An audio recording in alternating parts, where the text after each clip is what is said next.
Hey guys. Part 5. This is what if Naruto took care of Sasuke who turned into a baby. Hit like and subscribe if you like this one, and also please check the author in the description. Let's start. Chapter 16. The Forest, the Cat and Death. November 6th. Autumn arrived cold and rainy. The trees changed from green to shades of red and yellow, filling the streets with leaves. It was almost 8 a.m. and Naruto was making breakfast while yawning. Sasuke, on the other hand, held a bowl filled with milk and went to the living room balcony, trying not to spill. Carefully, he opened the window and put his bowl on the porch. "Sasuke? Come eat your breakfast," Naruto called, turning to the balcony.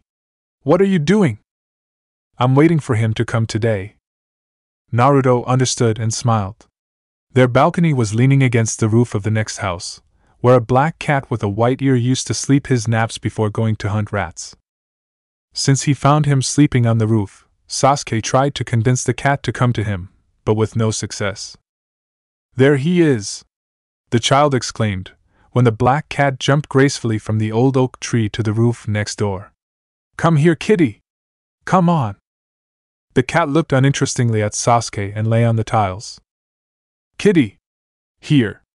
I have milk for you," Sasuke insisted, raising the bowl. "Come here. I'm not gonna hurt you." The black cat lifted his head and looked at Sasuke. "That's it. Come here."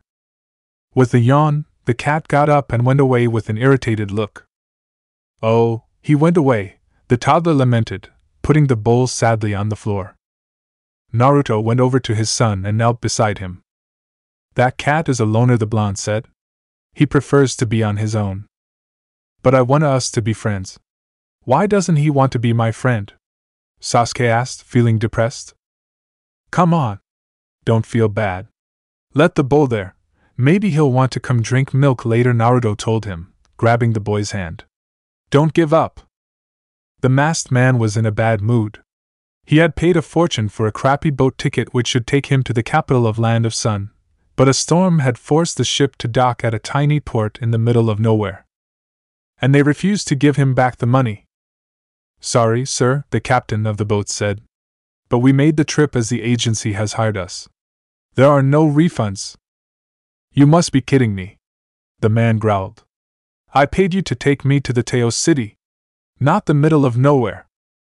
After 15 minutes of shouting, insults and threats, the man grabbed his knapsack and went his way to the nearest village. An old plaque, almost out of ink, marked the village of Nikko to 15 miles away. Despite the day being cold, the children were allowed to play on the playground. While Izumi-sensei was talking to Tomoyo-sensei, the kindergarten teacher of the 4-year-old kids, and with Suzuki-sensei, the kindergarten teacher of the 5-year-old kids, all the children laughed and played. Sasuke was building a sand castle with Ryota and Akira, but he could not forget the cat that lived on the roof. He really wanted to play with him. Near them, the 4-year-old boys were playing ball and made too much noise, shouting to each other. "Watch out!" one cried. Sasuke and the other classmates looked at the red ball as it passed over their heads and fell across the fence, right in the middle of some bushes. "Oh man!" the boys shouted, running towards the net that served as a fence. Sasuke, Ryota and Akira also stood up and joined the others. "Where's the ball?" "There. In the bushes." "Takuya, you big baka. Why did you kick the ball so hard?" "It was an accident." Takuya defended himself. "Now you have to go get it." "What?" Takuya squealed. "No way." "What is it, Takuya? Are you afraid of the monsters?" "It's not that." Sasuke turned to his classmates. "Monsters?" "It's true," Akira said. "My Nisan told me that monsters live in the forest behind the fence. That's why the sensei won't let us go play there." "My mama said a boy once didn't silent to the sensei and fled into the woods and never came back," Ryota said. "The monsters got him and ate him." Sasuke stared at the woods. He and his papa had lived in forests when he was very little, so he could not remember it very well. But that forest was dark and scary. Monsters could live there, like the demons that Momotaro had defeated. Demons that ate children. If you are so brave, then get the ball back, Takuya, one of the boys challenged, pointing to a hole in the middle of the net. Takuya was livid. Me? I knew it. You're afraid. I'm not afraid of anything. Then go get the ball. Takuya looked with fear to the hole in the net, and to the mocking smiles of his friends. Filling up his chest, the boy went to the hole and passed it. More children had joined in the net, watching Takuya approaching the forest. Everyone expected a monster to emerge suddenly and devour him. Takuya gulped but continued to advance. With shaking hands, he grabbed the ball. The sound of leaves stirring made them all paralyzed with fear. By the bushes where Takuya was, the leaves moved. Takuya retreated several steps, trembling. But he stumbled on a rock and fell backwards. At the same time, a crow came from the foliage. All the children screamed, attracting the attention of the kindergarten teachers. Tomoyo-sensei led Takuya to the classroom and told him she was going to tell everything to his parents. Ryota started to cry and clung to Izumi-sensei. You cannot go to the forest, the sensei told them. It's a very dangerous place. Akira and Sasuke followed their sensei into the nursery, while Ryota cried in her arms.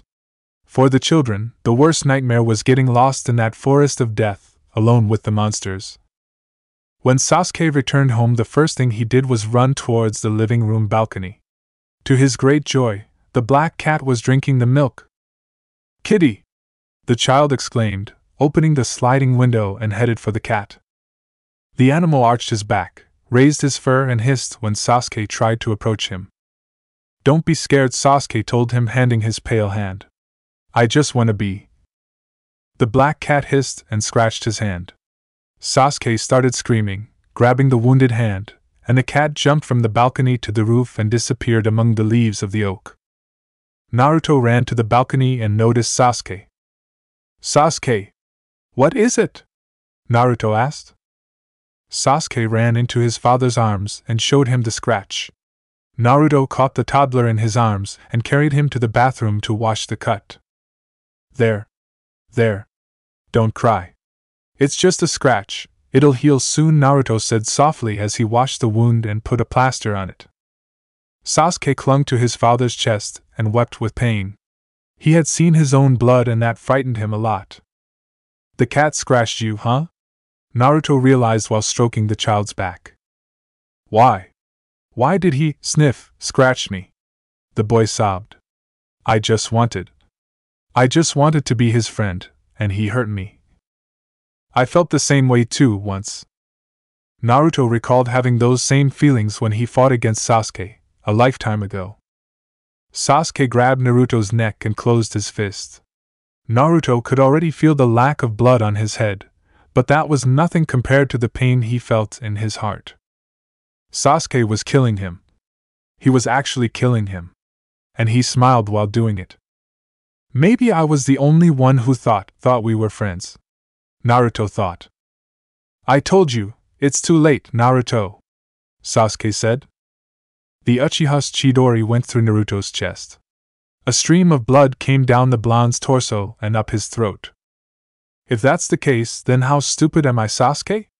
I can't help it, but I don't know why. But I just can't bear the thought of seeing you taken away by someone like Orochimaru, Naruto thought as his vision began fading. As Sasuke's tears ran through his face, Naruto placed his hand in the child's head. I know that, son, but the cat doesn't know that you want to be his friend. He doesn't know you or trust you. Naruto wiped Sasuke's tears with his thumbs. Give him some time and don't force him. He'll like you. Sasuke snorted and choked back a sob. Really? You'll see. Does it still hurt? A little, Sasuke said. Naruto took Sasuke to the living room and sat on the couch, with his son on his lap. Maybe if he told him a story, the boy would lighten up. The blonde opened the closet to get the books and noticed that something had fallen from one and floated to the ground. It was a photograph and it made Naruto smile. Wow, man! Naruto exclaimed, looking at the picture. I didn't remember I had this. Sasuke turned to his father. What? I found a picture of us, Naruto said, handing the photo to Sasuke so that he could see. In the photo, Sasuke recognized Gama-ji-chan and Gama-ba-chan with whom they spent their winters, two giant toads, that he remembered being Gamakichi and Gamatatsu, also smiled for the photo. In the middle of the picture was a blonde boy with a big grin holding a baby close to his chest. Naruto sat next to Sasuke and pointed to the picture. You know who they are? Naruto asked. I know. They're Ji-chan and Ba-chan and the Frog Brothers. And these two here in the middle? I don't know. Are you sure? Don't you recognize them? Sasuke looked at the photo more closely.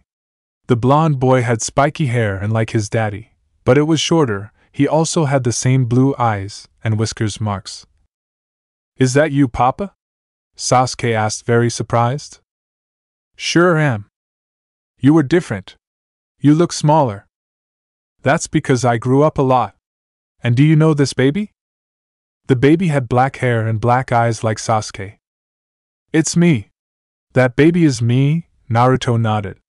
Wow. I'm that baby. Yes, you are. You also grew up a lot. Sasuke looked at the photo in wonder. Nuh. How was I like when I was baby? Well, you were very little and noisy. You cried a lot and I couldn't sleep. You also pooped a lot in your diaper. That was gross. Papa! Sasuke screamed, getting red. Sorry, Sasuke. But you were also very smart and cute.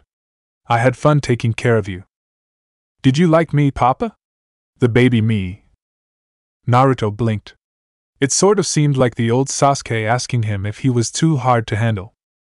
It was hard sometimes, but I loved every second of the baby you. The blonde answered.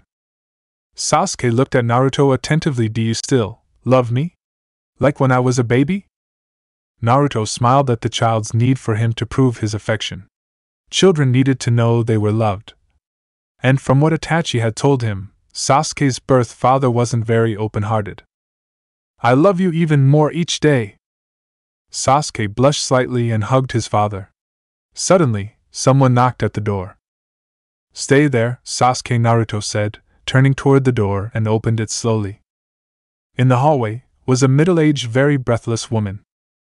Uzumaki-san, sorry to disturb you at this moment, but it's an emergency. A fishing boat is stuck in the rocks. My husband is there and... Naruto nodded gravely. I understand. I'll be there soon. Thank you, Uzumaki-san, the woman replied, before disappearing down the stairs. Sasuke got up from the sofa and went into the hall. What is it, Papa? Naruto went to his son and got his coat. Some men need my help. I have to go. You're going to work?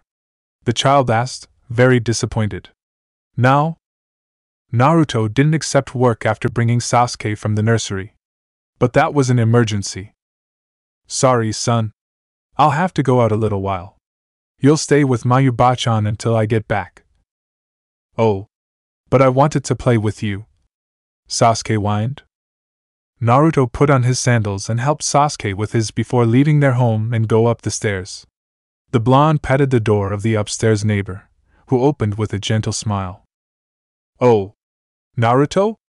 What a pleasure to see you. Need something? The old woman asked. Hello, Mayuba-chan.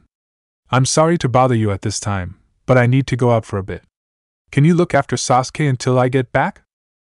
Mayu was a nice and gentle old lady who was very fond of children. Since Naruto and Sasuke had moved to the building, she had offered to look for the child and help Naruto with shopping and housework. But of course, Mayu replied, casting a smile to Sasuke, who grasped his father's hand. We're going to have fun, right, Sasuke-chan? Who's there? A deep voice asked. Soon after, Kazuo, Mayu's husband, came close to the doorway. But if it is not Naruto? Are you working, boy? Naruto nodded. Yes. An emergency. Mayu grabbed Sasuke's hand and pulled him inside. You can go calmly, Kazuo said. Your boy is in good hands. I'll be right back, Naruto said to Sasuke. Be good. Sasuke was grumpy and refused to look at Naruto. Sasuke? Kazuo asked. Don't you say goodbye to your father? HMPF. Sasuke snorted in a bad mood. No. He's a liar. I don't like him anymore. Sasuke-chan. You shouldn't say that, Mayu said, but Naruto reassured her. It's alright, Ba-chan. He's just disappointed. Well, bye. Naruto waved goodbye, but Sasuke refused to face him. The child crossed his arms over his chest and pouted. Mayu pulled Sasuke into the apartment. The walls were full up with photographs of the old couple and paintings depicting landscapes of all types: mountains, cliffs, valleys, beaches, and rivers. All the closets were crammed with trinkets. Ba-chan? Sasuke asked. Where's Ko-same? Mayu smiled at him and pointed to the living room. She is dozing by the fireplace. Why don't you play with her while I prepare you a cup of warm milk? Okay, Sasuke responded by going into the room. As Mayu said, Ko-same, the old couple's dog, was lying beside the fireplace and was snoring softly. Sasuke ran to her and sat beside her, patting the brown fur. Kazuo sat in his old armchair and watched the toddler and the dog, which had now woken up and licked indolently Sasuke's hand. She's very nice, Sasuke said. She was always a big lazy. She has no energy to be bad, Kazuo said, and noticed a plaster in the child's hand. Are you hurt, Sasuke? Sasuke raised his hand so Kazuo could see the wound better. It was the black kitty that sleeps on the roof. Ah, I see. I just wanted to pat him. Why, he's not nice like Ko-same. That cat likes to be alone, Kazuo said. He is very naughty when annoyed. The residents of the building often call him Akuma. Akuma? Demon? He's a demon? No. But he is as bad as one. Mayu entered the room bearing a tray with a bowl of warm milk and some chocolate cookies. Sasuke ran to the table and began eating with pleasure. You like the cookies, Sasuke-chan? Mayu said, smiling to see the child eating so heartily. They're good, Ba-chan. Arigato. Good. You can eat as much as you want. We were talking about the old Akuma, Mayu, Kazuo said. He scratched Sasuke. Really? That cat has never been the same since the owner died. Sasuke finished drinking his milk and stared at them with a puzzled expression. Died? Well, Kazuo muttered, trying to find the right words. You know what happens when someone dies, Sasuke? Like the monsters that Momotaro killed? They go away forever and never come back. Well, to die is just like that. It means the person disappears. Good people also die? Kazuo and Mayu were suddenly depressed. Yes, one day they died too. Akuma's owner died when he went fishing in the sea. And where people go after they die? Some say they go to heaven, which is a very beautiful place where people are always happy. And when they come back? The child asked. They don't come back. Why? They can't come back. But why? No one knows, Sasuke. Sasuke jumped off the chair and came near Ko-same. Kazuo-ji-chan? Sasuke asked. Akuma's owner also went to heaven. I think so. Then why is Akuma so mean? Akuma was so fond of its owner that he doesn't want to have more friends, the old man said. But he'll be lonely forever, the child retorted. Mayu approached Sasuke and knelt beside him. Sometimes, Sasuke-chan, people are mean because they are very, very sad. But Sasuke couldn't understand. Who would want to live sad forever? If Akuma was sad and lonely, why didn't he want to make new friends? It was too confusing. Kazuo looked absent-mindedly at an old photograph featured on top of a closet. Sasuke also noticed this and approached the closet to see the picture better. It was a girl, slightly older than him, and she was smiling for the photo, clutching a bouquet of daisies. Who's that girl? Sasuke asked, pointing to the picture. She was our daughter, Mayu said, also approaching the photo. Where is she? She also went to heaven a long time ago. But she was a little girl, Sasuke exclaimed, confused. Kids don't die. She was just 6 years old. She was called Nazuna and she was very sweet and funny, but she got very sick and went to heaven. Sasuke stood silently, watching the picture. He felt frightened and confused by the concept of the word death. Naruto moved slowly and carefully through the middle of the ocean waves. The fishing boat was very close, and he could hear the cries of the fishermen. "Uzumaki-san! It's Uzumaki-san!" one of the fishermen yelled. Naruto was wearing a hood and covered his mouth and nose with a cloth to prevent water to enter his mouth. He was soaked to the bone and shivering, but had to take the boat from the rocks. "Are you all right?" he asked. "Was someone hurt?" "No. But the boat is stuck," one fisherman said and pointed to the rocks. Naruto entered sage mode with some difficulty because of the waves and rain and started pulling the boat, trying not to destroy it. Those fishermen depended on the boat for a living. "Hold on!" Naruto yelled as the ship rose into the air and landed gently in the water. "Awesome!" the men cried. "Can you reach shore?" Naruto asked, breaking sage mode. "We think so." "Thanks, man." Naruto smiled under cloth and began to head towards land. Then he saw a figure walking on water, like him. A ninja, Naruto thought. The unknown shinobi was hooded, so Naruto could not see his face.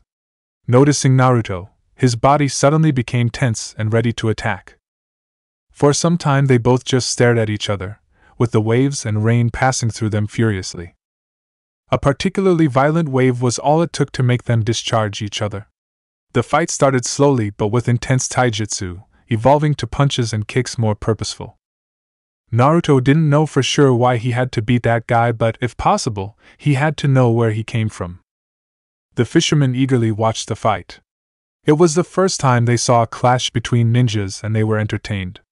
Between them, they began to make bets on who would win. Naruto continued to fight, but it was getting difficult. His opponent was good, and he could have sworn he had already fought with someone like him before. Playtime is over, he thought. Kaige Bunshin no Jutsu, he cried, creating 5 clones. The clones attacked the unknown man, but he soon was able to defeat 3 with his taijutsu. Naruto and the other 2 clones were launched into the air. The other ninja did the same. Rasengan! Wind release, beast wave palm. Both adversaries stared in disbelief. When their 2 attacks crashed into each other, the explosion threw them in opposite directions and eventually they sunk into the sea. "What just happened?" one of the fishermen asked. "Did they kill each other?" Naruto washed up and saw that the other shinobi did the same. They coughed and stared up wide-eyed. Very gently, they uncovered both their faces. "Naruto!" a boy with straight brown hair cried. "Sora!" Naruto shouted. Sasuke was very angry. It was time for dinner and his father hadn't returned yet. He dined with Mayu and Kazuo, and when his father would finally arrive he'd have to go to bed and they wouldn't play anything. "Papa is in Uzuritanki," Sasuke thought angrily. The toddler was trying to play with Kosame, but she was asleep. Grumpy and grouchy, Sasuke got up and left the living room towards the kitchen. The storm got worse. Mayu murmured as she washed the dishes. "It's true.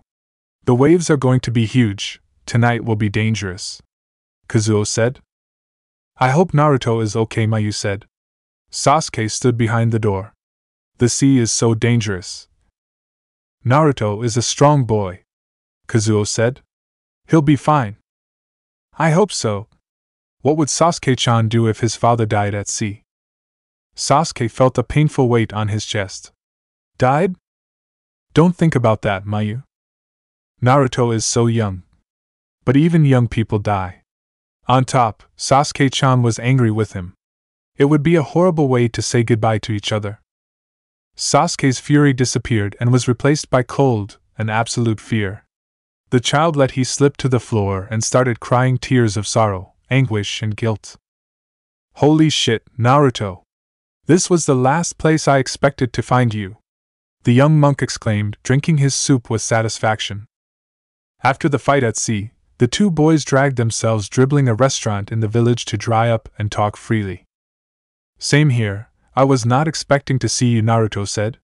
"There have been, what? 4 years? Time flies. I hardly recognized you. You no longer look like an idiot kid. Sora took a sip of his sake. Now you look like an idiot, man. Naruto's eyes sparkled and he displayed a dangerous smile. I may be an idiot, but I can still kick your sorry ass. You wish, Sora said. But tell me, what are you doing here? You are on a mission from Konoha? Sort of. Tsunade-bachan gave me permission to travel for some time. Traveling? You decided to follow my example, eh? Okay. Now tell me all the news. How is Asuma-san? Does he still have a beard? Naruto looked away as Asuma-sensei died. Sora stopped eating and looked at Naruto. Died? Akatsuki killed him. Naruto turned to stare at Sora. Chirika-san too. Sora opened his eyes and then diverted them with violence, but Naruto could see them watering. I'm so sorry, Sora. I didn't even know. Damn. I didn't even think that they could die. I never thanked Asuma-san personally. I didn't even say goodbye to Chirika-sama, and he taught me everything I know. Sora ran his fingers over his head with a saddened expression. They died like heroes, Naruto continued. They fought until the end. I did not expect less from them. Sora asked for details about the struggles against Haiden and Kakuzo. After a few minutes he seemed more spirited. Eventually the conversation turned to Naruto. So you are working here in this wasteland? How long? Since April, so for about 7 months. Wow. I never imagined you pleased to do small jobs. I needed the cash. The waitresses in the restaurant watched Naruto eagerly while trying to gain courage to go talk to him. Finally a tall, curvaceous one went to his table shaking her generous hips. Need anything else, Uzumaki-sama? She asked with a sexy voice. No thanks, could you bring the bill, please? Sure, she said, turning away. Naruto turned to the table and drank his tea, completely oblivious to the girls that drooled all over him. Sora shook his head. Naruto, you're really short-sighted. Need a place to stay the night, Sora? You can sleep in my house. No thanks. I already rented a cottage near the sea. Tomorrow I'll meet you. I'll be your competition from now on. Good luck, but I don't intend to lose. Naruto paid tea and rose up. I have to get going. Don't you want to celebrate a little? We're 20. Let's have fun. I have to go home, Naruto simply said. My son is waiting for me. Oh, come on. You could. You're what? Naruto mentally kicked himself. He had spoken too much. Chapter 17 Bonds. Naruto paralyzed and felt a drop of sweat dripping down his forehead. Stupid! Stupid! Stupid! He thought, dismayed by his slip of the tongue. Naruto, what did you just say? Sora asked again. You have a son. Naruto stuttered. It was too late to deny. Yes. I have. Sora stood up and continued to stare at Naruto as if he had been born another head. How did that happen? Sora asked, immediately getting bright red. I mean, I know how that happened. I don't need you to explain the process. What I mean is, what the hell happened? Well, it's quite complicated and difficult to explain. Was it with Sakura? Sora asked. No. It wasn't, Naruto exclaimed, blushing. Was it with one of the other girls there in Konoha? Was it with that shy girl with the white eyes? Or with the blonde with the horse tail? It wasn't with anyone in Konoha, Naruto shouted, feeling his face on fire. Stop trying to guess. Oh. It was with someone from outside, eh? I told you stop trying to guess. Okay. The kid's mother is here with you. You came here to live quieter? No, she's not here, Naruto said, trying to be as vague as possible. So where is she? She died, a long time ago. Naruto replied. Technically he was not lying, he just wasn't telling the whole truth. Oh. I'm sorry, Sora said, ceasing to smile. It's okay. Then, what about the kid? How old is he? 3 years. 3? Wow. You had a son when you were 17? Early. Hey. You have nothing to do with it. Sorry, I was yanking your chain. But this is really amazing. You raising a child? And alone? The guys in Konoha must have been crazy when they found out. Naruto and Sora left the restaurant and began walking down the streets, under their umbrellas. Actually, except for Tsunade-bachan, none of my friends knows, the blonde said, looking straight ahead. They don't know? Why? It's complicated. Do you think they will pass judgment on you? They're your friends, they will understand. I know. It's just, I'm not ready to tell them yet. Sora became aware of his friend's discomfort, and changed the subject. What is his name? Huh? Your kid. What's his name? Sasuke. Sasuke, huh? I've heard that name somewhere. Naruto stared at the rainy black clouds. Probably it would thunder. Sasuke was a member of Akatsuki who started the war. Sora stared at Naruto, unable to understand. And why did you name him after a criminal? Because before he became a criminal, he was my best friend. Sora realized the sadness in Naruto and became silent. You were betrayed, right, Naruto? Tomorrow I want you to meet him, Naruto said with a smile. You'll like him, I'm sure. Sora returned his smile. He remembered the time he lived with his father, Kazuma. I cannot wait. After saying goodbye to Sora, Naruto rushed to go home. It was almost 10 o'clock and Sasuke should be really grumpy. I had no choice, team. We can't always have everything we want, Naruto thought. If he makes a tantrum, I'll really have to punish him, if even it hurts me. Naruto had been a little hurt when Sasuke told him that he no longer liked him, but tried to think of it as the result of a childish tantrum.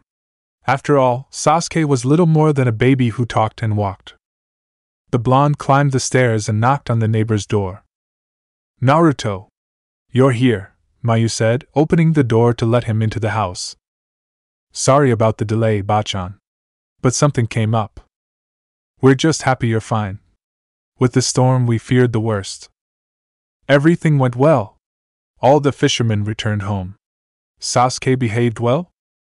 Mayu looked back at the door of her bedroom. Sasuke-chan behaved very well and has dined with us, the old lady said. Thank you for your trouble. There was no trouble, but... What? Well, after dinner, Sasuke-chan started screaming and crying all of a sudden, Mayu said with a worried expression. We tried him to tell us what was going on, but he just sobbed and was unable to speak. Naruto stared at the old lady, concerned and surprised. Was he sick? Was he hurt? We tried to see if he was injured, but we did not find anything.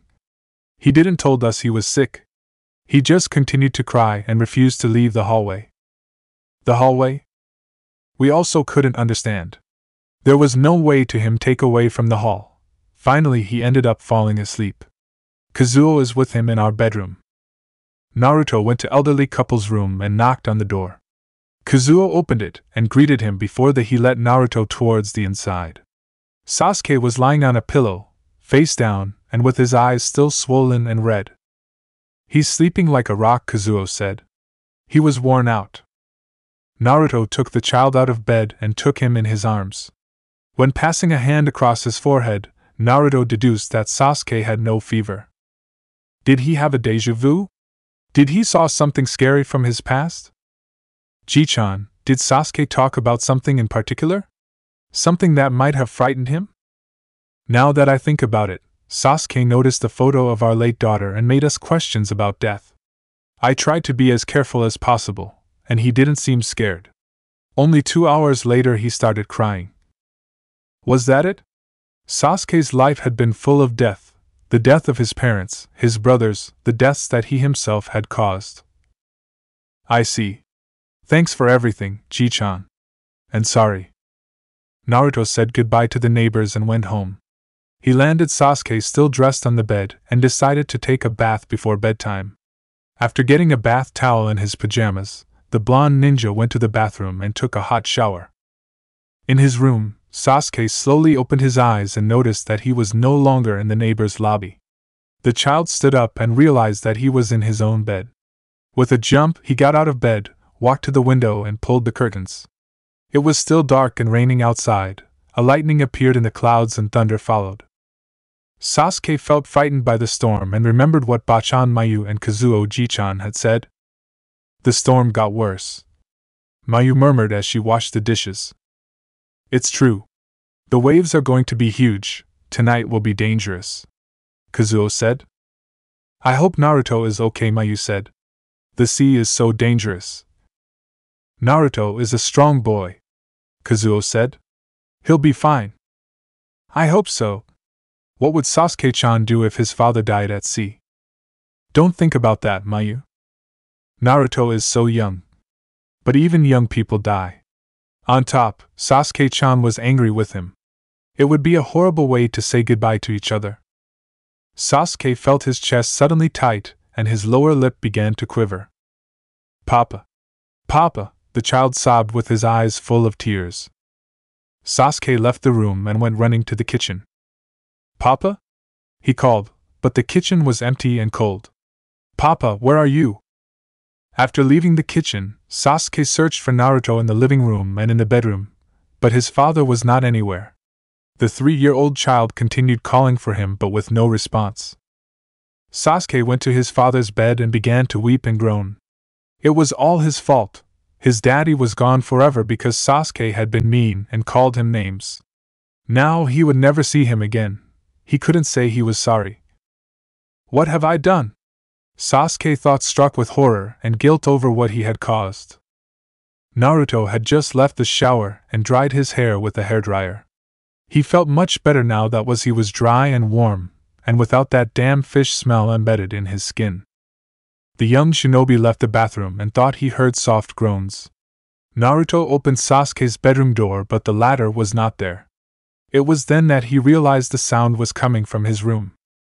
Naruto went inside and turned on the light.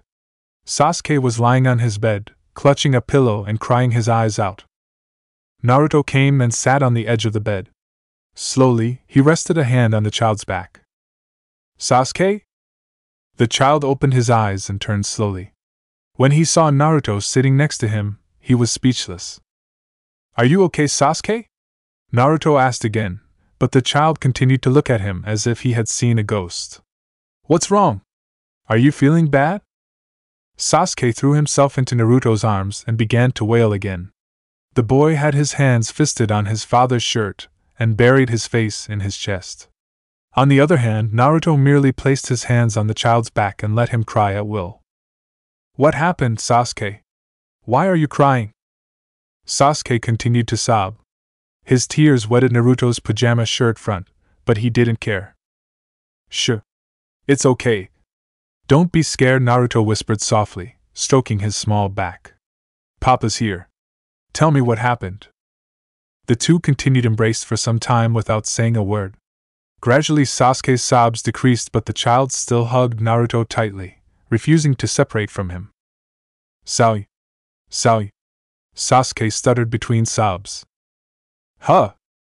Sorry. Sorry? Naruto realized. Sorry for what, son? Sorry. Sasuke continued to apologize over and over again, which shocked Naruto at least. Sasuke never asked him for forgiveness. In his first life he would have considered an apology as a humiliation because it would degrade himself under someone. Saying that he was sorry was a sign of weakness for Sasuke. But now... Why are you saying you're sorry, Sasuke? Sasuke snorted but didn't remove his head from Naruto's chest, as if he was ashamed to show his face. Sorry. I was mean to you, Sasuke replied. Naruto's eyes widened. Sorry I called you names. Sorry I said that I didn't like you anymore. Sorry. To Naruto it was as if Sasuke was apologizing for everything, and not only for his tantrum, but for all the insults, for all the painful words, for all that contempt. Sorry. Naruto hugged Sasuke tightly and smiled soothingly. That was the answer he had for his son and his best friend, because they were the same person. I forgive you, said Naruto. I'll always forgive you. Sasuke hugged him back. Finally, the child found the courage to look his father in the eyes. I didn't mean to. I don't want you to die, please don't die. Naruto blinked in surprise. Finally, he remembered the conversation with Kazuo. Don't worry. I won't die anytime soon. I don't want you to die. Nobody wants to die, Sasuke. But we all die one day. No! You won't die! The child cried. Naruto smiled again sadly. Everyone is born and dies, that is life. But I don't want you to die, the toddler repeated, and I don't want to die. Naruto sighed softly before speaking. Everyone dies, and that's why we lose people we love most. But just because that person has disappeared, it does not mean that it ceased to exist. Sasuke looked at him without understanding. What do you mean? When a person is important to you, you establish a bond with that person. Bond? What's a bond? A bond is a link between two people. Even if you are separated from that person, even if it disappears, you will always be connected, Naruto explained. Sasuke seemed lost in thought. Naruto knew that in his first life, Sasuke had dedicated himself to despise and break all the bonds he had created, considering them a nuisance in his search for power and need for vengeance. The only bond which he had clung to was of hatred. I had a teacher, said Naruto. He was amazing and taught me many things. He also helped me a lot, and I liked him as if he was my grandpa. But one day, he died and I was very sad. But then I realized he never left me. As long as I remember him and the moments we spent together, he will not fade and he will always stay with me. Naruto grabbed Sasuke's face in his hands.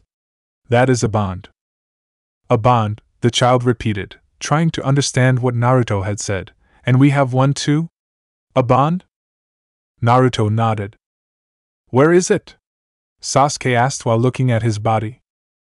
A bond cannot be seen, Naruto said, laughing. It's something that you feel. Naruto put his hand on Sasuke's chest. Here. The heart? Sasuke placed a hand on Naruto's. Yes. If you think of me, I'll never leave your heart. I don't know if I get it, Sasuke said slowly. It's hard. Naruto stroked his raven hair. You'll understand one day, when you're older. Papa? What? Can I sleep with you? Sure. Sasuke grabbed Naruto by the neck and kissed his cheeks, trying to demonstrate his affection for his father. The toddler felt suddenly sad for Akuma. The black kitty didn't have a bond with anyone, which was very sad. Who would want to spend his life all alone? Konohagakure.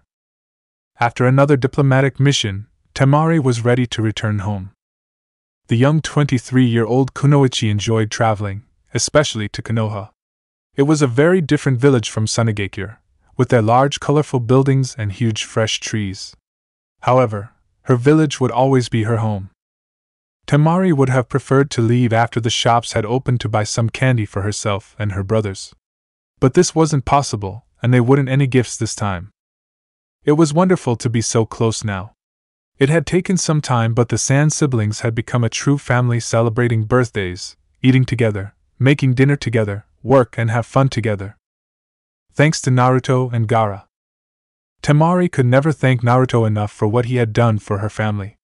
He saved her brother twice. And Gaara worked harder than anyone to change and become a person instead of the weapon that their father wanted to develop. After the Konoha ninjas were gone when they saved Gaara, the three had returned to the Kazekage's mansion where Temari, after years repressing, finally broke like glass. Right after they were alone, Temari turned her back to her brothers and began yelling at them that they had scared her to death and never to repeat it. Then she started to bawl like a little girl and hugged Gaara. The boy had been hesitant on how to react to that unusual situation, but eventually, very slowly, he hugged her back. Kankuro simply laughed, and they ended up sleeping in the hallway until Baki found them. After 4 years, Temari thought they had improved their relationship, and when she got home, she would drag Gaara from his office and they would have dinner the three together. I see you're already leaving. Temari looked ahead and noticed Nara Shikamaru, leaning against a wall watching the clouds in the morning sky. Have you come to say goodbye to me? Temari said with a sly smile.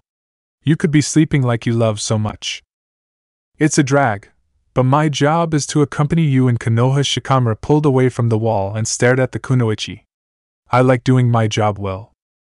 HMPF Temari snorted, but accompanied him to the Konoha gates. I saw Kankuro 2 months ago, Shikamaru said. Is it true that he will teach classes on puppetry? He's the best specialist in Suna since Chiyoba-sama passed away. It's natural to want to teach the next generation. Next generation, huh? We are all adults now. It's true. Speaking of adults, have you heard from Naruto? Temari asked curiously. He sends letters to Hokage-sama, but she says nothing from its contents. That's strange. I thought he was just traveling. Did she give him a secret mission? Who knows? Gaara doesn't know anything, does he? Being Kazekage and all, maybe. When we speak about Naruto, he just shrugs and says he trusts him and believes that he is okay. He does not seem worried. The Hokage too. But we can't all be as faithful as Gaara is in Naruto. Temari blinked. They had just arrived at the gates and moved a few meters. What do you mean? She asked. Shikamaru looked around, making sure nobody was listening. The truth is that we have been looking for Naruto for some time. What? But the Hokage forbade.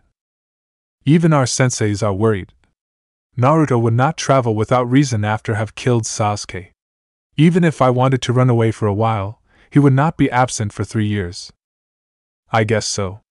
And how do you plan to find Naruto? We've already had, said Shikamaru.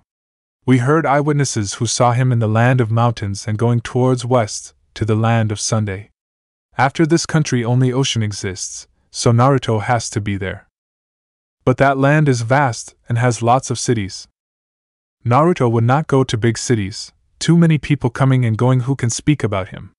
We believe he went to the smaller villages. We have 3 in mind, Hayatari, Yubi and Nikko. Chapter 18, Darkness from a Sad Heart.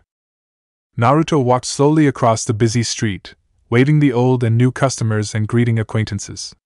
Sasuke wanted to walk, so he marched beside his father, holding his hand. Sora appeared next to a florist, sitting in the stairs. Seeing them, the monk stood up and smiled to his friend. Morning, Sora greeted. Yo? Naruto replied. You came early. Sora came up to Naruto. I like to start the day early. I've been talking with the mayor, and I'm ready to start working. The monk noticed the raven-haired child, who immediately hid behind Naruto's legs. Is that your kid? Naruto smiled and turned to the toddler. Sasuke. This is my friend, Naruto said. You want to greet him? Sora knelt down and looked at the timid child. So you're Naruto's son? I'm Sora, nice to meet you. Sora handed his hand. Slowly, Sasuke placed out a small, pale-skinned hand to shake the young monk's much larger hand. Hajimashite, Sora-san, the boy greeted. I'm Sasuke. Sasuke, huh? Are you going to the nursery school? Sora asked. Sasuke nodded. We better hurry, or Izumi-sensei will get mad at us, Naruto said. Meet you in the village's square, Sora. I'm there. Nice to meet you, Sasuke, Sora said, disappearing through the crowd. The young monk was surprised with the child. He thought the kid would be a mini Naruto, annoying and hyperactive, but Sasuke was very different. The boy was cute and polite, very shy too. Physically, he looked nothing like Naruto. He must take after his mother then, Sora thought. But he had to admit, the kid and Naruto looked like a real family. Naruto revealed himself to be a good father. Sasuke liked to play in the sandbox. It was fun to build castles, bridges and moats. Sometimes he even made sand monsters. An image that insisted to appear on his head was that of a giant raccoon filling a forest with sand, but that was silly. Who would be scared of a sand raccoon? That morning, Sasuke was the only one in the sandbox. His other classmates were scattered across the playground, playing other games. But Sasuke didn't mind playing alone, that way, he could make a very big castle. A cry was heard by the swings. A 4-year-old girl had fallen on the floor and had skinned both arms and both knees. All the senseis ran to her and asked her if she was okay, but the girl just cried. Many kids were curious when they heard that she was bleeding and went to see her. Sasuke also felt curious and wanted to sneak, but if he got out of the box another kid could come in and destroy his castle. And the castle was getting so cool. It looked like one of the castles of the emperors that his father showed him in a book. Meow. The black-haired boy turned around. Akuma was there. The kitten was by the forest bushes and chasing a little brown mouse. Akuma! Sasuke shouted, but the cat ignored him and continued to pursue its prey. But the mouse disappeared among the foliage.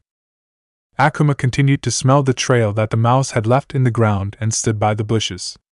Sasuke forgot his castle and ran to the fence, sticking his little fingers through the wire. Akuma! Don't go there! The child yelled. The black cat turned and stared at Sasuke with his usual haughty attitude. Don't go to the forest. It's dangerous. But Akuma turned his back, jumped into the bushes and disappeared. Akuma! Sasuke called worried. Akuma, don't go!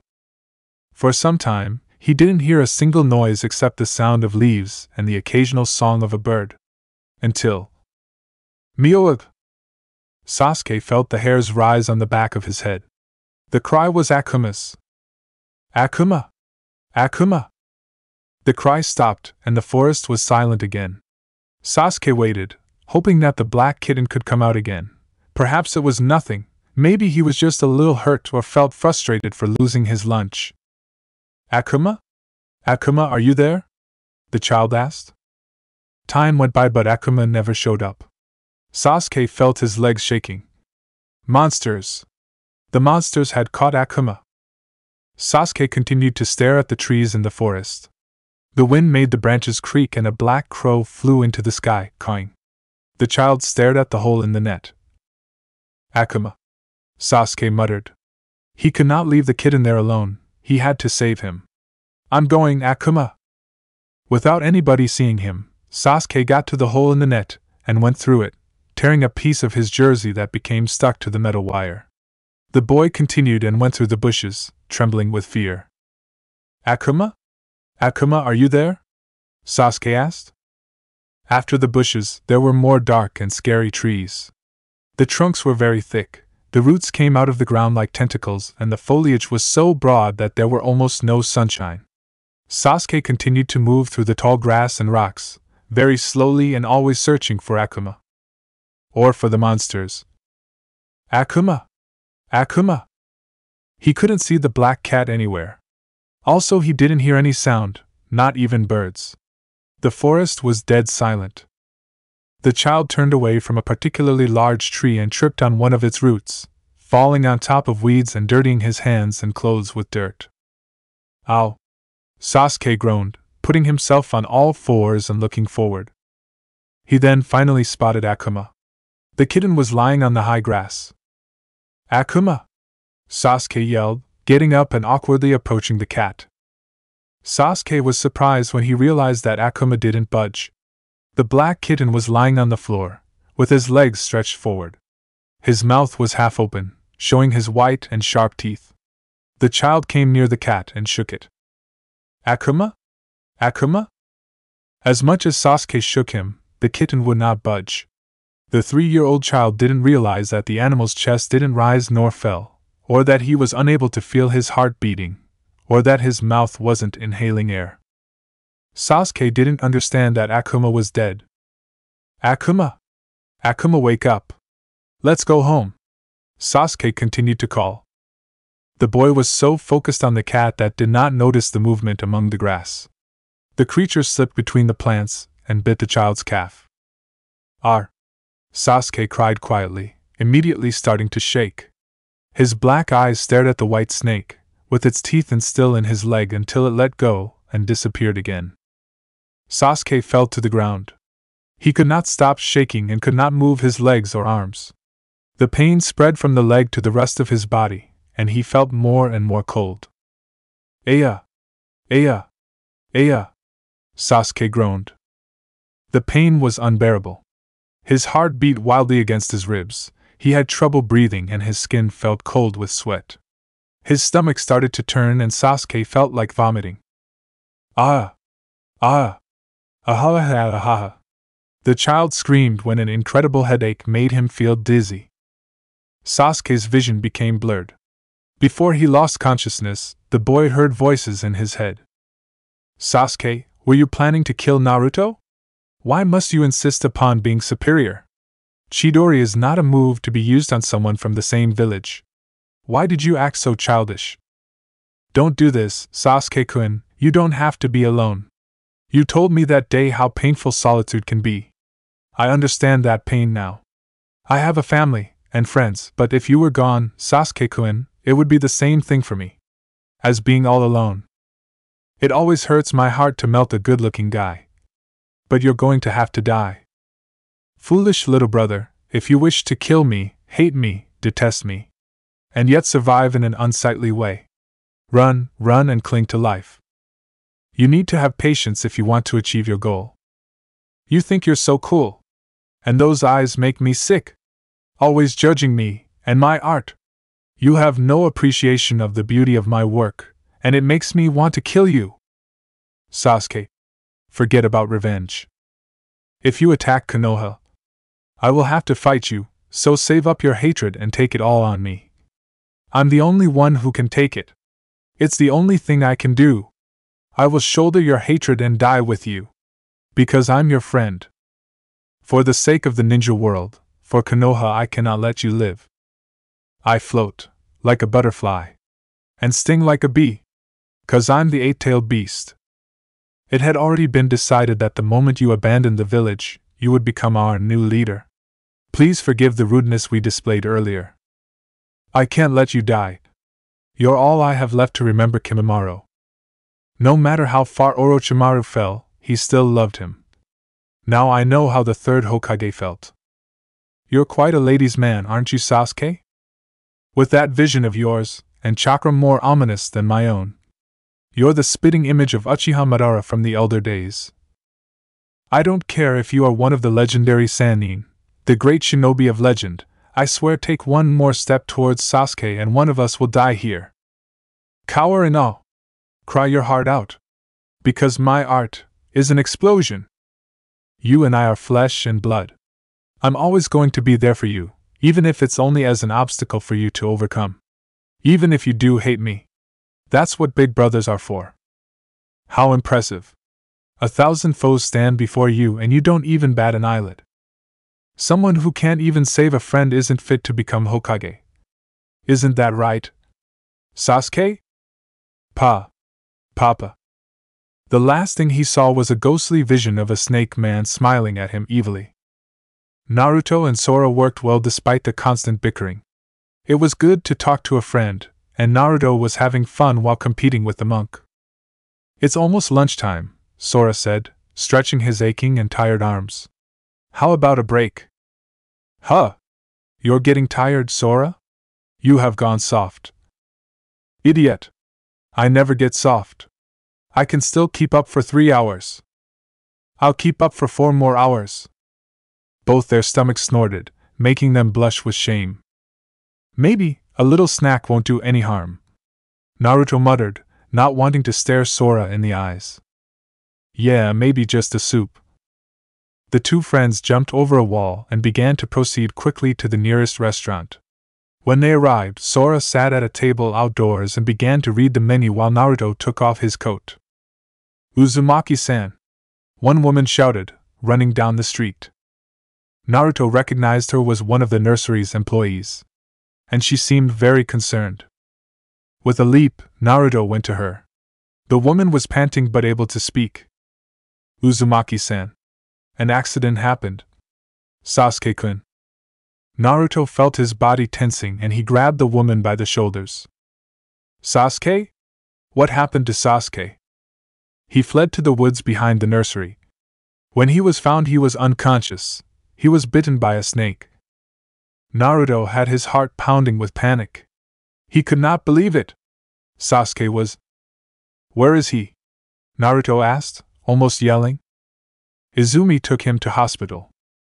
Naruto jumped to the nearest roof and ran as fast as he could to the village's hospital. When he entered the glass doors, he went immediately to the ER reception, but he didn't need to request information. A nurse, with whom he had worked for, took him immediately to a white hall. A door with the red signal was on, meaning that an operation was taking place. In one of the wooden benches, Izumi-sensei cried softly with a scarf covering her face.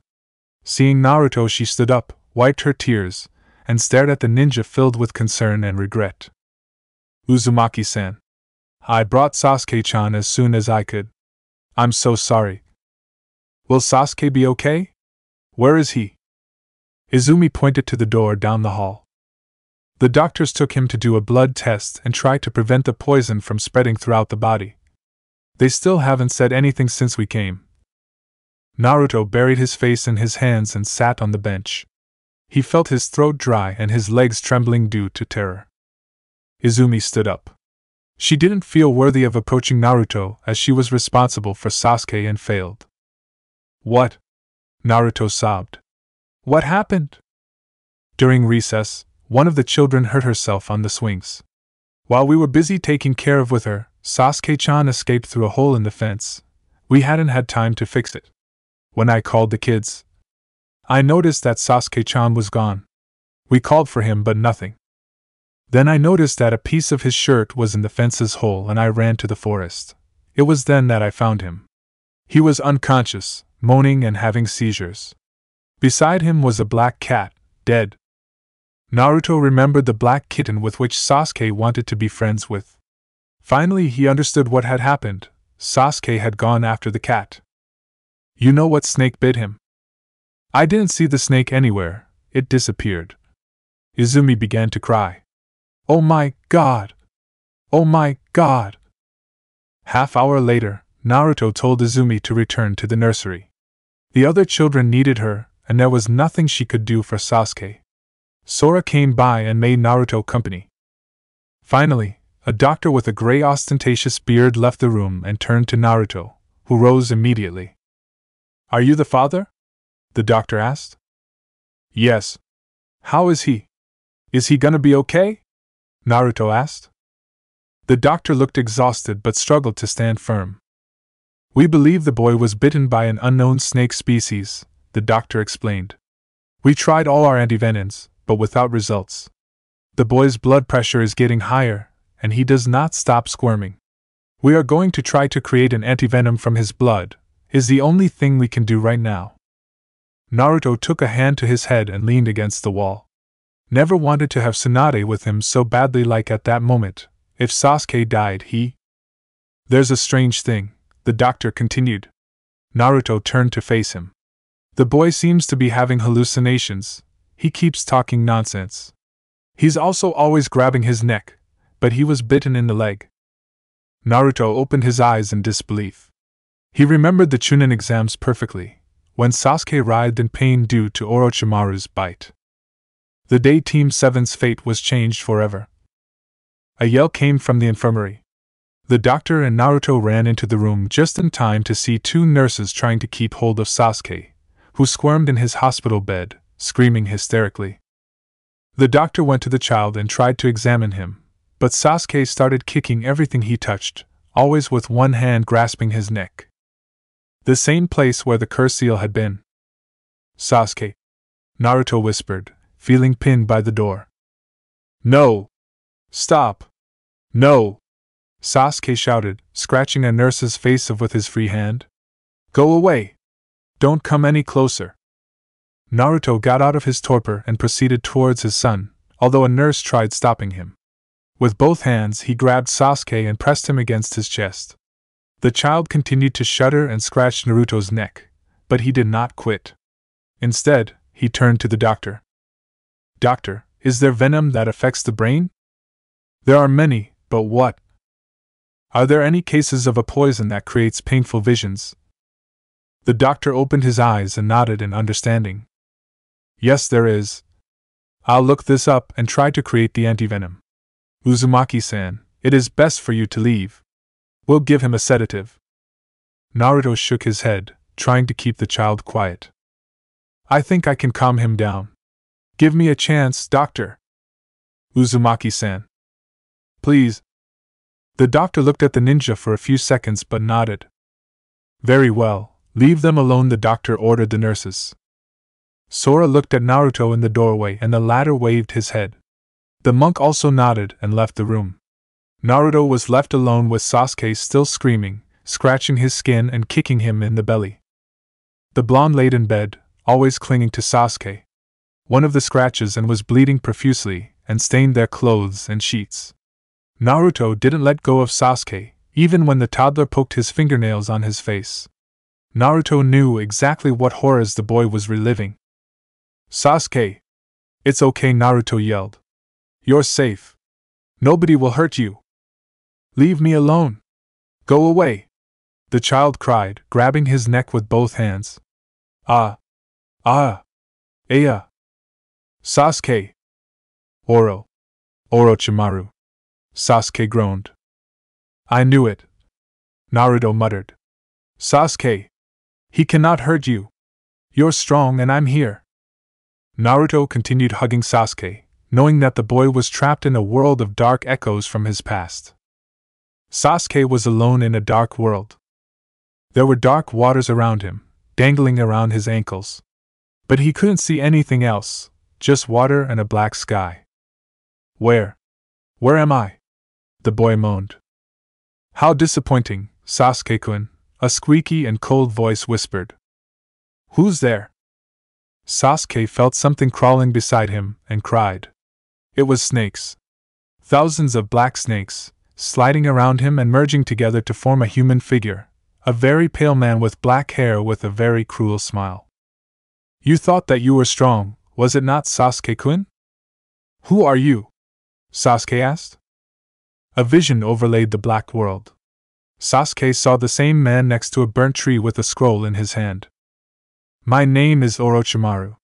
If you wish to see me again, complete the examination as if your life depended on it. In other words, you will have to win against my subordinates, the 3 sound ninjas. Sasuke's head ached. He couldn't understand those visions and Snake Man's words didn't make any sense. A voice came next to Sasuke, along with another vision, a pink-haired girl. What are you talking about? We don't want to see you ever again. Sasuke grabbed his head when a new wave of pain and nausea overcame him. Those visions and voices were not his. He just wanted them to fade away. Leave me alone. I want to go home. Leave me alone. The black world vanished and returned several times, replaced by more frightening visions and voices that Sasuke had never heard in his life. He didn't know those people. Why was he seeing them? In both visions, the Snake Man, Orochimaru, stretched his huge neck towards Sasuke. The boy wanted to escape, but his body was paralyzed and powerless. The monster came and bites him in the neck. Sasuke screamed in pain and grabbed the wound. Beside him, the vision of the girl came up again, and she shouted. Sasuke-kun, you! What have you done to Sasuke-kun? Orochimaru looked at Sasuke. I just gave him a little parting gift. Very soon, Sasuke-kun will seek me out. He'll desire my power. In the meantime, I enjoyed the demonstration of the powers you already possess, Orochimaru hissed. Go away! You are just like me, Sasuke-kun. You wish power more than anything. Your soul and your heart are as black as mine. Sasuke saw confusing images and unfamiliar voices.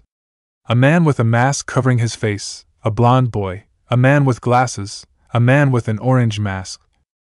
But what troubled the child most were the blood visions, so much blood. You are a monster, Sasuke-kun. No. That's not true. Look at yourself then.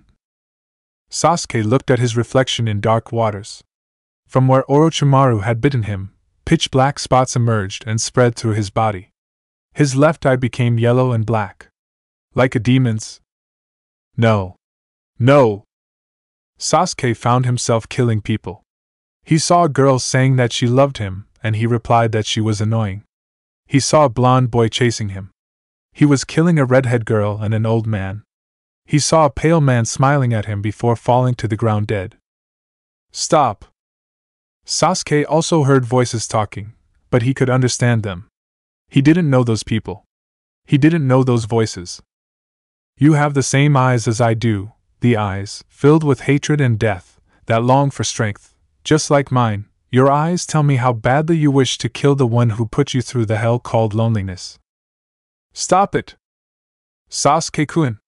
I'm so in love with you I can't even stand it.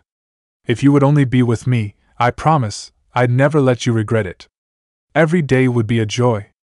I can give you happiness. I'd do anything for you, Sasuke-kun, so please. I'm begging you, don't walk away. I'll even help you get your revenge. I'll do whatever it takes to make it happen, I swear. So stay here, with me, and if you can't, take me with you, Sasuke-kun. Shut up. I don't want to hear this.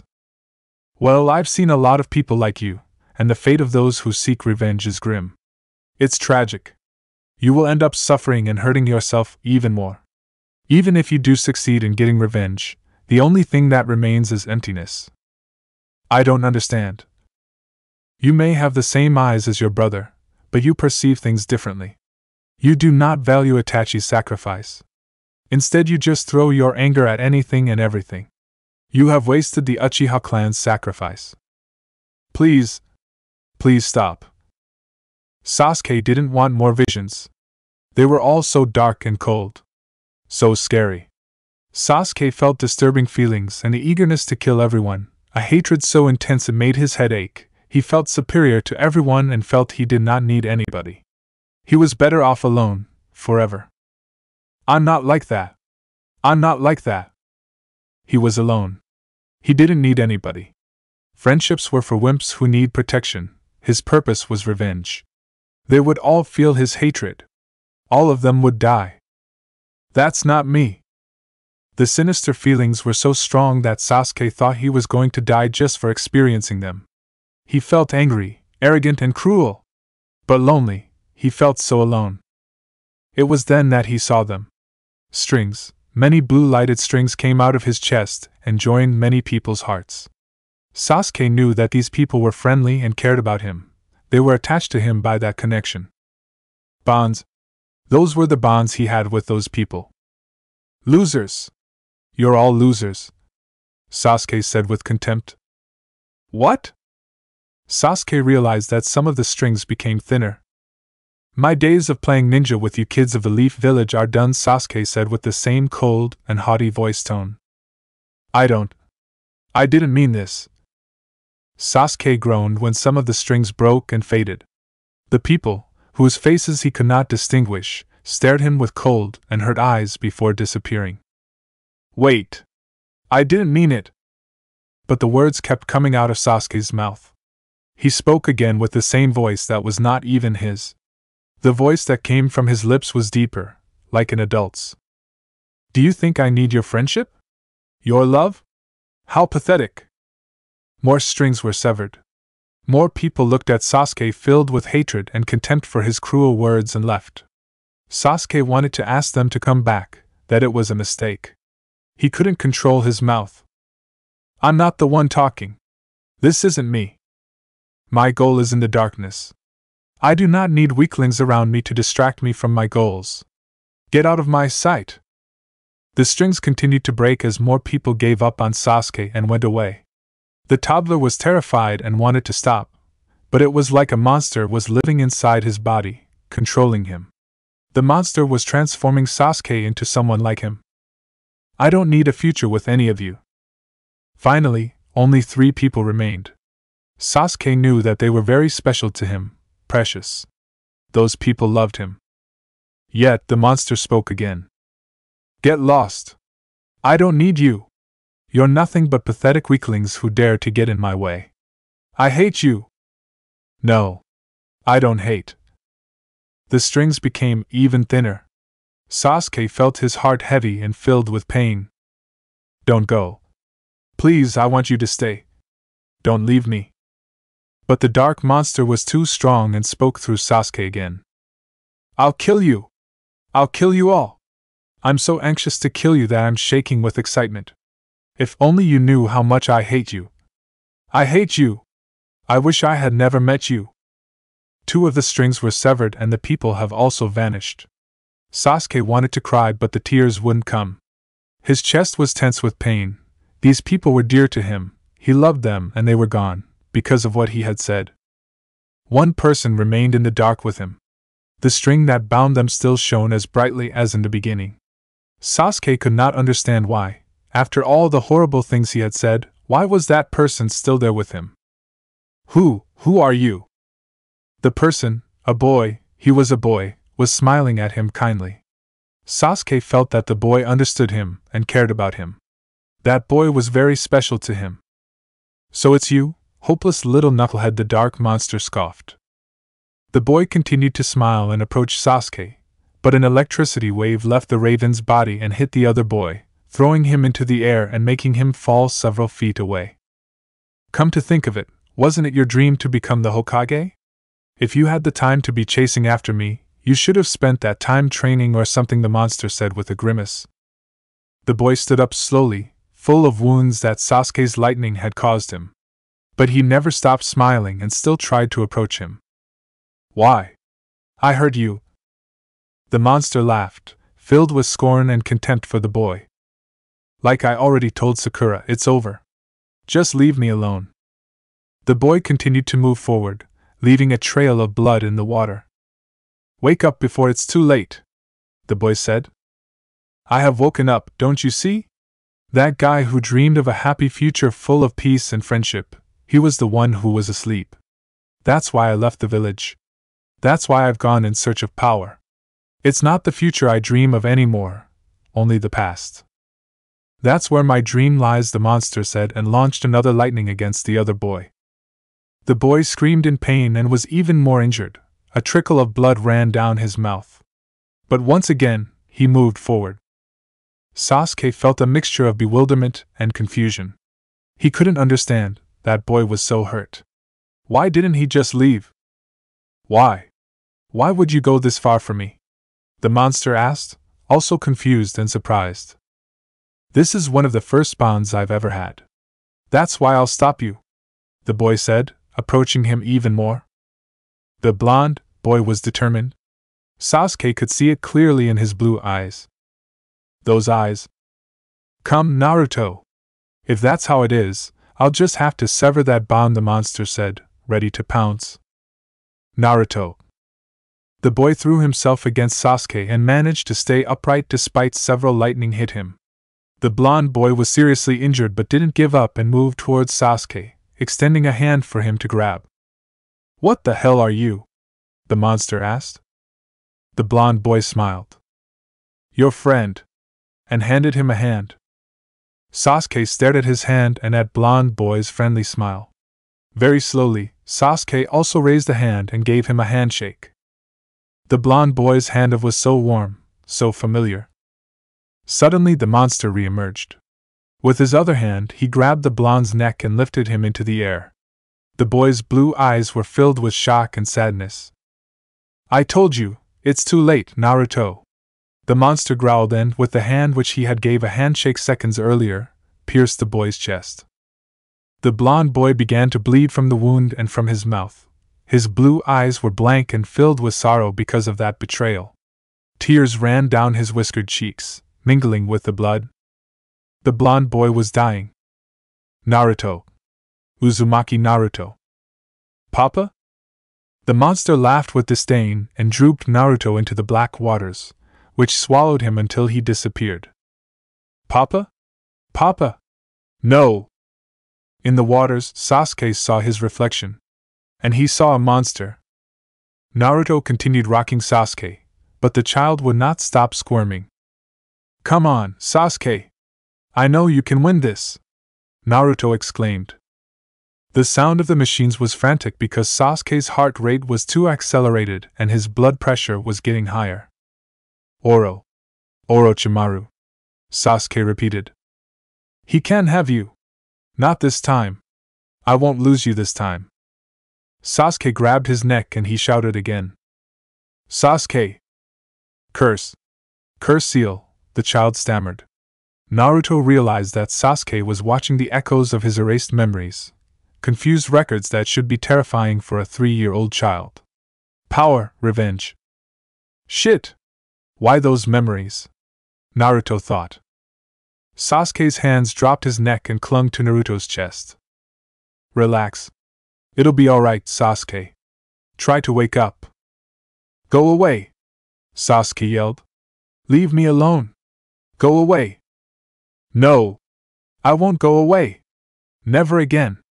I'll stay with you no matter what happens! Whether you like it or not! Never tell me go away again! Sasuke continued to have seizures, but stopped kicking and waving. His eyelids were tightly closed, and his face twisted with pain. I would do anything to save you from that suffering, Sasuke. I don't know what to do. Naruto groaned, starting to feel powerless over the situation. Naruto realized that Sasuke had started to cry. Several tears ran down his pale face, and the boy began to sob. The pain expression was also filled with great sorrow. I didn't mean to, the toddler moaned. Naruto opened his eyes with astonishment. As he moved slightly from Sasuke, the child clung to him fiercely. No! Don't leave me! Sasuke whimpered. Don't go. Naruto hugged Sasuke harder. I won't leave you. I'm here and not going anywhere. I'm not like that. Sasuke continued to moan and cry. I don't want to be alone. Naruto felt his eyes watering as well. You're not alone, Sasuke, Naruto said. Bonds severed bonds. I'm alone. You never severed our bonds. You're not alone, team. Nah. Naruto. Sasuke whispered. Naruto was stunned. Sasuke was seeing echoes of him. Maybe this will work, the blonde thought, hoping not to be making things worse. I said I'm not letting you go to Orochimaru. That's why I said I'd break your arms and legs if I had to. I'm never gonna give up on you. Don't think I'll leave you alone, team. Naruto. Naruto. Sasuke sobbed. Papa. Sasuke? Papa. Papa. I want Papa. Sasuke was coming to his senses. Memories of his present were mixing with the erased ones. I'm here with you, son. Papa is right here. You're not alone, Naruto said gently, placing a hand on the child's chest. Do you feel it now? Our bond? Sasuke knelt and hugged himself. He was a monster. He was a horrible monster like the Snake Man. And he killed his most precious person. Papa. Papa, the child cried. The monster roared with contempt. He didn't mind being alone. It was better. He didn't need anybody. I'm alone. I don't want to be alone. No matter what darkness lies ahead, I will pursue this path. Whatever happens, I will obtain power. Even if I become a monster. I want to go home. I don't want to stay in the dark anymore. The monster remained silent, stuck in his own feelings of superiority and greed. He had to pay a price for his power. Papa. I want my papa. The monster also felt sad. He felt empty. What do I do now? I'm already strong. I got rid of them all. What do I do now? The monster felt panic. I already have everything. What I do now? What is my goal now? The monster also cried. Who am I now? A light appeared in the distance. Sasuke raises his head slightly to see it. The boy was back. He was hurt and exhausted but was back and alive. Naruto was alive. Papa? Naruto moved against the lightning barrier involving Sasuke like a dome. With both his hands, he tried to break the barrier. Sasuke! I'll take you out of there, yelled Naruto. The lightning barrier injured even more Naruto's hands, but he didn't stop. The monster remained quiet, but his hatred for the blonde's insistence didn't disappear. What? What the fuck is wrong with you? Why do you care so much about me? Naruto managed to open the barrier and went inside the dome. Because you're my friend, he said. A crack opened in the black ceiling and a shine of light illuminated them. As Naruto advanced towards Sasuke, the cracks continued to appear. Sasuke finally noticed the bright string that united their two hearts. The bond hadn't been severed after all. Naruto began to run and hugged Sasuke tightly. The monster was confused. He couldn't get that blonde boy, or that bright and warm feeling that surrounded him. The cracks kept appearing and the darkness disintegrated like dark glass. Light enveloped them and all those sinister thoughts and feelings vanished. When the two boys entwined their index finger and middle finger, the monster gave into the warmth with a tear running down his face. About 8 a.m., the sun came through the thin hospital curtains, illuminating the bed. Sasuke narrowed his eyes with the light and opened them slowly. When his vision became clearer, he noticed that Naruto was lying next to him still asleep. The child looked at his right hand and noticed that their index finger and middle finger were still entwined. Sasuke turned to stare at Naruto. "Papa?" the toddler asked. Naruto narrowed his eyes but eventually opened them, seeing two onyx eyes fixed on him. "Good morning, Papa," Sasuke greeted with a small smile. Naruto remembered the events of the previous day and fell off the bed.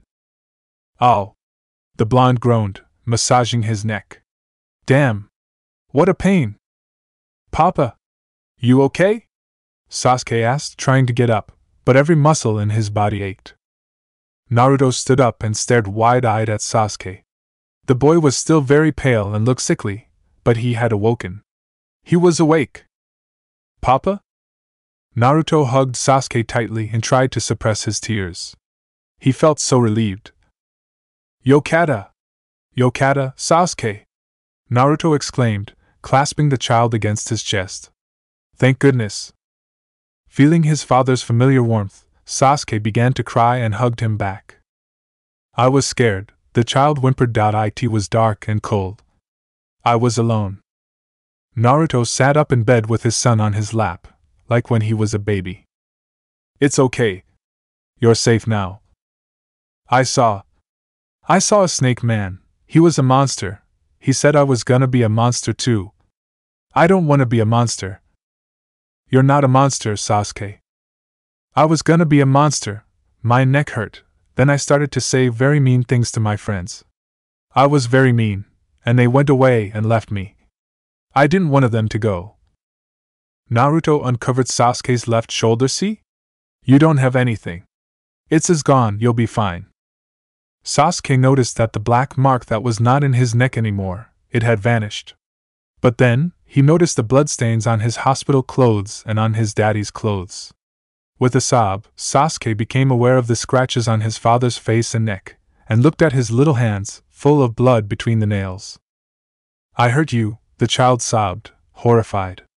"I hurt you." Naruto looked at the scratches. "Oh. This? It's only scratches.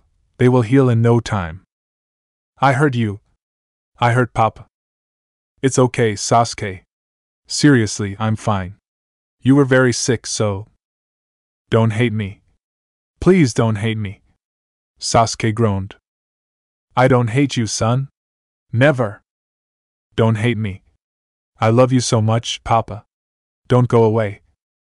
Naruto patted his back, as the sobbing child clung to his shirt. "I'm not going anywhere, Sasuke."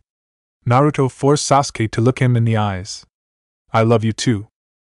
I saw the bond," Sasuke muttered. "The others broke, but ours didn't." "I told you we had a very strong one," Naruto said with a smile. "Nothing can break it." Sasuke was feeling sick again and was afraid to fall asleep.